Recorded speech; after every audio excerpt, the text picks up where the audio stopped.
Unsur atau komponen dalam Kamus Bahasa Indonesia dijelaskan sebagai bagian dari keseluruhan aspek yang membentuk suatu aktivitas atau kegiatan tersebut. Komunikasi sebagai sebuah aktivitas, proses, atau kegiatan terbentuk karena adanya komponen-komponen komunikasi. Dari komponen-komponen ini selanjutnya terbentuk proses komunikasi. Ada 9 komponen-komponen komunikasi interpersonal, yaitu sumber atau komunikator, penerima atau komunikan, encoding, decoding, pesan, saluran, umpan balik, gangguan, dan konteks komunikasi. Sumber atau komunikator.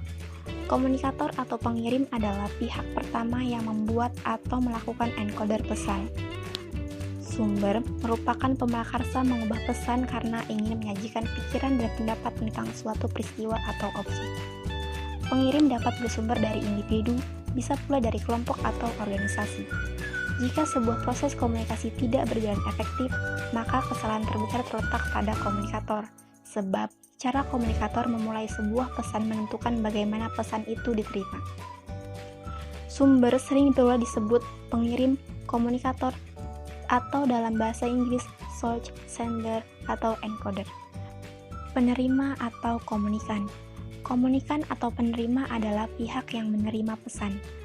Komunikan tidak sekedar menerima pesan, melainkan juga menganalisis dan menafsirkannya sehingga dapat memahami makna pesan tersebut.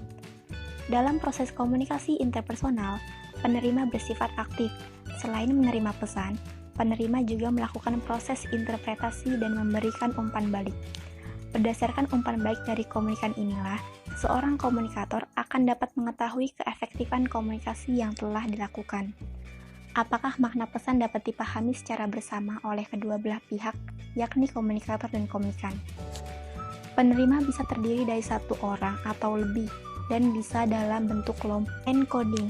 Encoding adalah suatu aktivitas internal pada komunikator dalam menciptakan pesan melalui pemilihan simbol-simbol verbal dan non-verbal yang disusun berdasarkan aturan-aturan tata bahasa serta disesuaikan dalam karakteristik komunikan. Encoding merupakan tindakan memformulasikan isi pikiran ke dalam simbol-simbol, kata-kata dan sebagainya sehingga komunikator merasa yakin dengan pesan yang disusun dengan cara penyampaiannya. Decoding. Decoding kegiatan yang berlawanan dengan kegiatan encoding.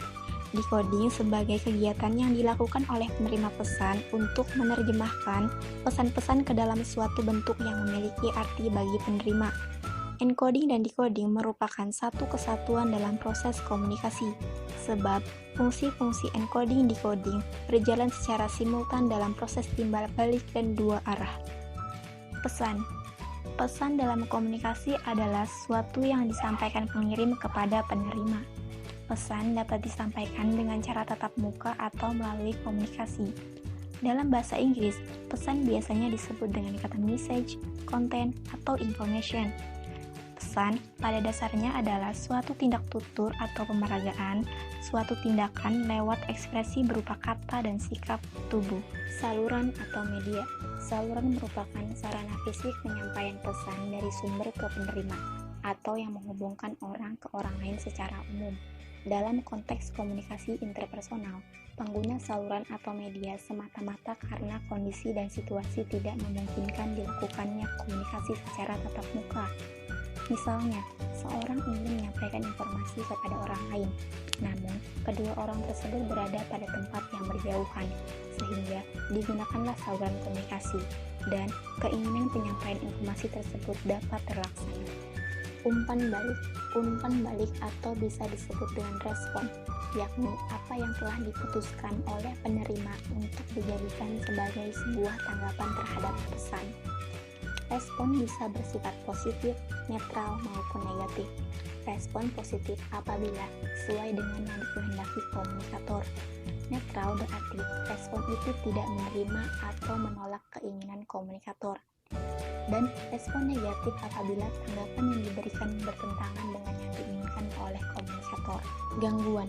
Gangguan adalah segala sesuatu yang mengganggu atau mencampuri komunikasi. Gangguan adalah setiap suara yang mengganggu, yang membuat seseorang tidak mendengar pesan dengan benar, atau bahkan tidak mendengarnya sama sekali. Gangguan bisa terjadi melalui: pertama, gangguan fisik berasal dari luar atau seperti kegaduhan atau jarak. Kedua, gangguan psikologis timbul karena perbedaan gagasan dari penilaian subjektif di antara orang yang terlibat dalam komunikasi, seperti emosi, perbedaan nilai, sikap, dan status. Ketiga, gangguan semantik terjadi karena kata-kata atau simbol yang digunakan dalam komunikasi memiliki arti ganda. Konteks komunikasi. Komunikasi selalu terjadi dalam suatu konteks tertentu. Paling tidak ada 3 dimensi, yaitu ruang, waktu, dan nilai. Konteks ruang menunjuk pada lingkungan konflik yang nyata tempat terjadinya komunikasi, seperti ruangan, halaman, dan jalanan. Konteks waktu menunjuk pada waktu kapan komunikasi tersebut dilaksanakan, misalnya pagi, siang, sore, atau malam. Konteks nilai meliputi nilai sosial dan budaya yang mempengaruhi suasana komunikasi seperti adat istiadat, norma sosial, norma pergaulan, etika, dan sebagainya.